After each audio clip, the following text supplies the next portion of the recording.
প্রচলিত রাজনৈতিক ব্যবস্থায় বিজ্ঞদের অনেকেই সংশ্লিষ্ট হতে চান না। সুতরাং এইসব গুণী মানুষদেরকে রাষ্ট্র পরিচালনায় ও নীতি প্রণয়নে অন্তর্ভুক্ত করতে জাতীয় সংসদে উচ্চ কক্ষ চালু করার প্রস্তাব বাংলাদেশ জাতীয়তাবাদী দল রেখেছে।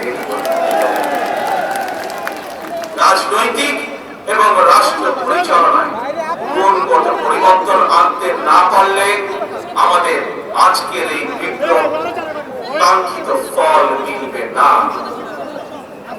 ভাই বোনেরা, 12.5 কোটি ভোটারের অধিকার কেড়ে নিয়েছিল স্বৈরাচার। গত 15-16 বছর ধরে জনগণের উপরে স্বৈরাচার শাসন চাপিয়ে দিয়েছিল। স্বৈরাচার গণহত্যাকারী হাসিনার পতনের মধ্যে দিয়ে হাজারো শহীদের রক্ত রঞ্জিত বিপ্লবের প্রথম ধাপ সফল হয়েছে মাত্র। ছাত্র জনতা এই রক্ত ছড়া বিপ্লবের চূড়ান্ত লক্ষ্য একটি বৈষম্যহীন গণতান্ত্রিক বাংলাদেশ। তাই বিপ্লবের লক্ষ্য বাস্তবায়নে দ্রুততম সময়ের মধ্যে জাতীয় নির্বাচন অনুষ্ঠান করতে হবে। দ্রুততম সময়ের মধ্যে জনগণের ভোটে নির্বাচিত প্রতিনিধিদের কাছে ক্ষমতা হস্তান্তর করতে হবে। স্বৈরাচার হাসিনা পতনে রক্ত রঞ্জিত বিপ্লবকে সার্থক এবং সফল করে আসুন নাগরিক হিসাবে আমরা আরো দায়িত্বশীল আচরণ করি। বিভেদ, বিরোধ, হিংসা, প্রতিহিংসা নয়। আসুন সবাই মিলে রাষ্ট্র এবং সমাজে মুক্তিযুদ্ধের মূল মন্ত্র সাম্য, মানবিক মর্যাদা, সামাজিক সুবিচার প্রতিষ্ঠা করার শপথ গ্রহণ করি। নতুন প্রজন্মের জন্য একটি দুর্নীতিমুক্ত এবং জবাবদিহিমূলক একটি নিরাপদ গণতান্ত্রিক বাংলাদেশ আমরা গড়ে তোলার সর্বোচ্চ চেষ্টা করি।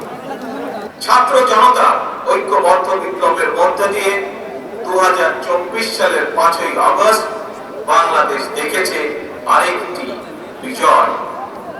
আমি বিএনপি সহ গণতান্ত্রিক প্রতিটি রাজনৈতিক দলের পক্ষ থেকে দলমত নির্বিশেষে অভিনন্দন জানাই বাংলাদেশের বীর জনতাকে। প্রিয় দেশবাসী, হাজারো শহীদের রক্তের বিনিময়ে অর্জিত স্বাধীনতার গৌরবকে কালেমা মুক্ত করার ষড়যন্ত্র এরই ভিতরে আবার শুরু হয়ে গিয়েছে। দেশকে গণতন্ত্রের উত্তরণের চলমান প্রক্রিয়াকে বাধাগ্রস্ত করতে সারা দেশে অস্থিতিশীল পরিবেশ সৃষ্টির ষড়যন্ত্র স্পষ্ট হয়ে উঠছে।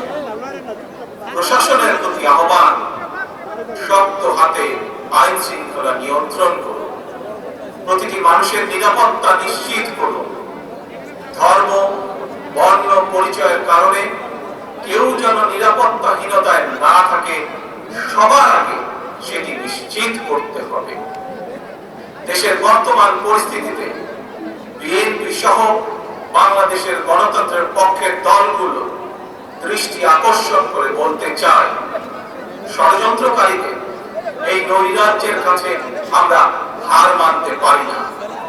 আমি বিশেষ করে এই মুহূর্তে দেশের সবচেয়ে বড় এবং জনপ্রিয় রাজনৈতিক দল হিসাবে সারা দেশে বিএনপির সর্বস্তরের নেতাকর্মীর প্রতি আহ্বান রেখে বলতে চাই, আপনারা যিনি যেখানে বসবাস করেন সেখানে আপনার বন্ধু কিংবা পাড়া প্রতিবেশী, তিনি মুসলমান, বৌদ্ধ, হিন্দু, খ্রিস্টান, ধর্মীয় পরিচয় যাই হোক না কেন, বিশ্বাস যাই হোক না কেন, তার নিরাপত্তায় আপনি ঢাল হিসাবে দাঁড়িয়ে দৃষ্টান্ত স্থাপন করুন।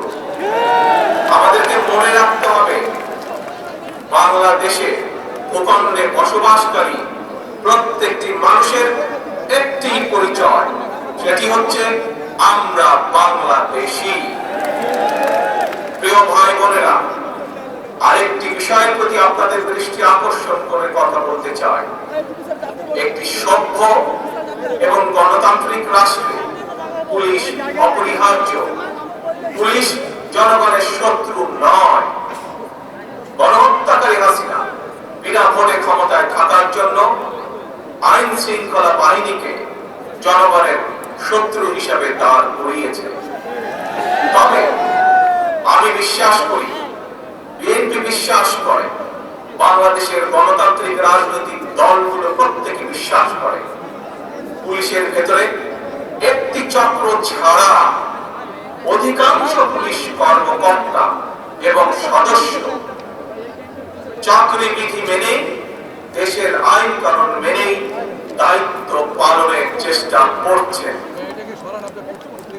হাসিনার পালনের পরে বর্তমানে খুব সুকৌশলে একটি চক্র পুলিশের মনোবল ভেঙে দেওয়ার ষড়যন্ত্রে লিপ্ত হয়েছে। কোন পুলিশের বিরুদ্ধে কোন সুনির্দিষ্ট অভিযোগ থাকলে সংশ্লিষ্ট কর্তৃপক্ষের কাছে যথা নিয়মে অভিযোগ দায়ের করুন। সবার জন্য সুবিচার নিশ্চিত করতে আইনের শাসন নিশ্চিত করা অবশ্যই প্রয়োজন এবং নিশ্চিত করা হবে।